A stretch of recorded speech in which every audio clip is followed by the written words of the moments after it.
In the middle of all the Formula One craziness, Ferrari is now dealing with a huge problem. A secret meeting that was supposed to stay private has turned into a big mess, showing everyone the lies about what really happened at the Hungarian Grand Prix. This leaked information isn't just about cars and racing. It's the start of a huge drama that could destroy the whole team. Can Ferrari survive this betrayal, or will the team fall apart from the inside? Let's talk about it. In Formula One, the times you get in qualifying are supposed to tell the truth. Those numbers Q1, Q2, and where you start on the grid show how fast a team is, how skilled they are, and how good their decisions are. But in Hungary, Lewis Hamilton ending up in P12 wasn't because he wasn't good enough or just had bad luck. It was a secret message, showing a fight that people rarely see in public, a war inside Ferrari. To regular viewers watching on TV, the story seems obvious. Hamilton isn't as good as he used to be.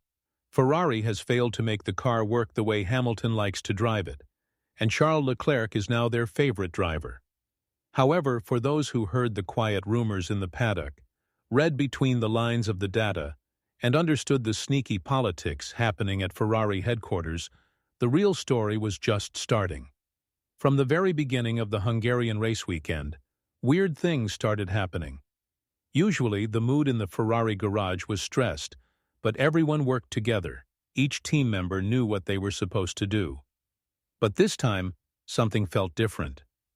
Radio conversations happened less often, and the instructions about the car sounded more careful. Even the way the crew moved around showed they were keeping their distance from each other. According to someone on the inside, what happened in Hungary wasn't that the car got slower. It was part of a plan.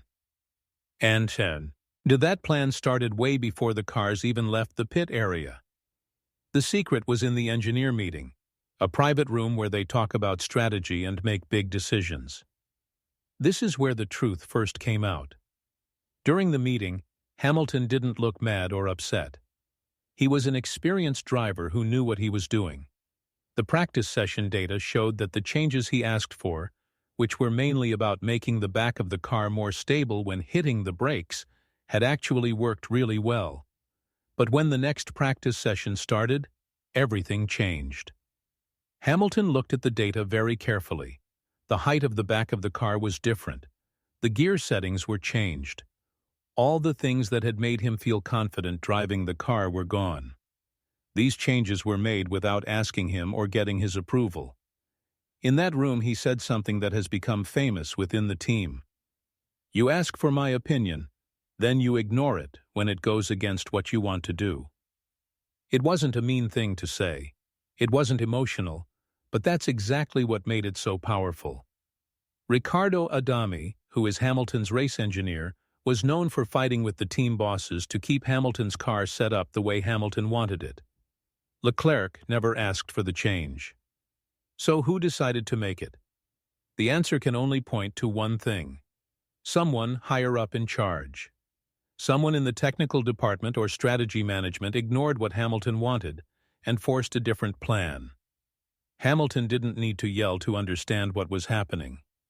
In the second qualifying session, as his car became harder and harder to control when braking, he simply said over the radio, "This car won't stay stable when I hit the brakes." It wasn't him complaining, it was him warning everyone. But like usual, his warning was completely ignored. Meanwhile, Leclerc seemed to have a perfect weekend.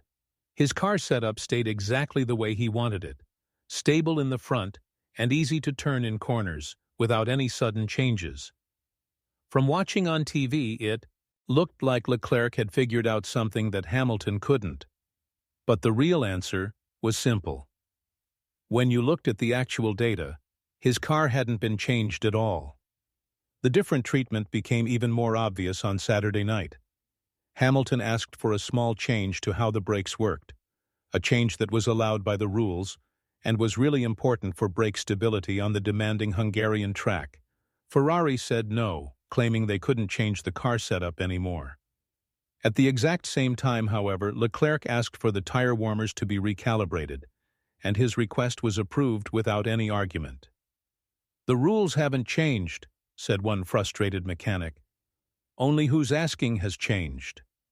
During the final meeting before the race, Hamilton ended all the fake niceness with one question that made everyone in the room freeze. "Do you want two cars competing or just one?" Silence. No one said anything. Not because they didn't understand the question, but because they understood it too well. Riccardo Adami stared at the strategy sheet in front of him, then flipped the page.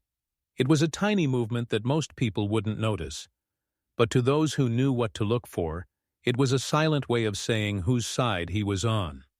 He knew which team he was really supporting.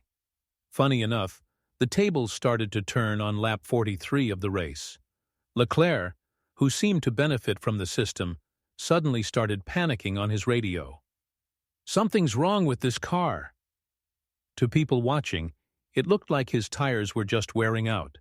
But in the garage, the engineers immediately knew what was wrong: a problem with the left rear part of the car's frame.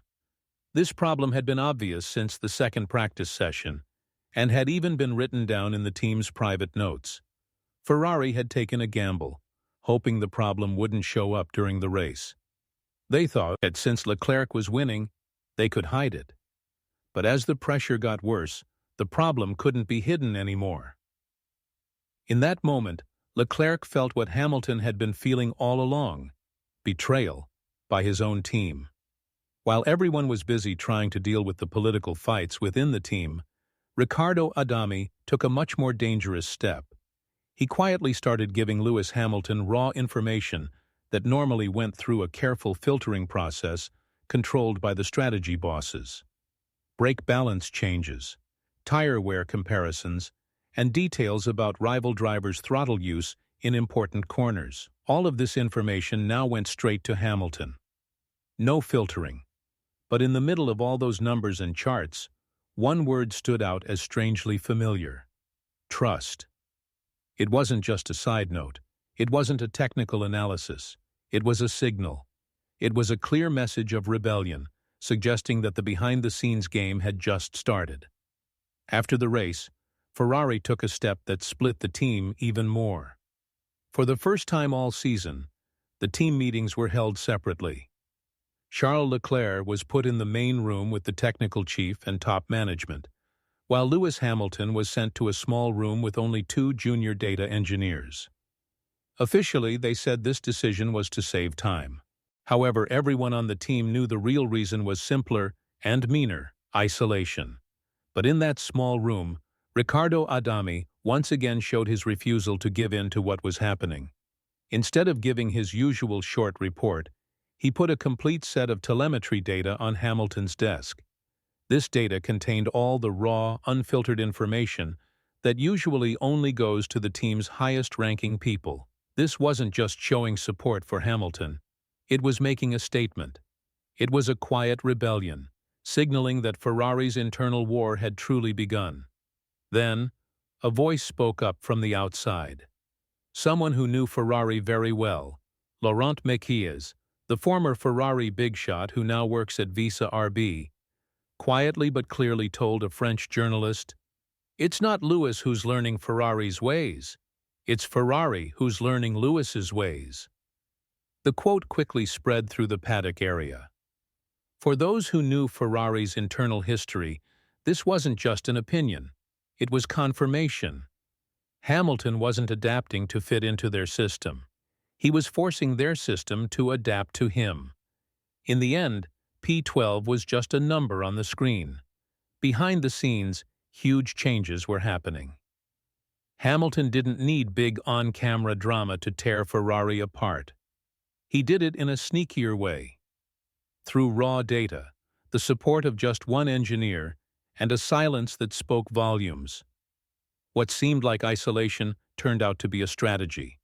What looked like weakness turned out to be infiltration. The cracks that used to only come from outside problems are now growing from within the team itself. The question now is, how long can Ferrari hold those cracks together before the whole wall falls down? Leave your thoughts below.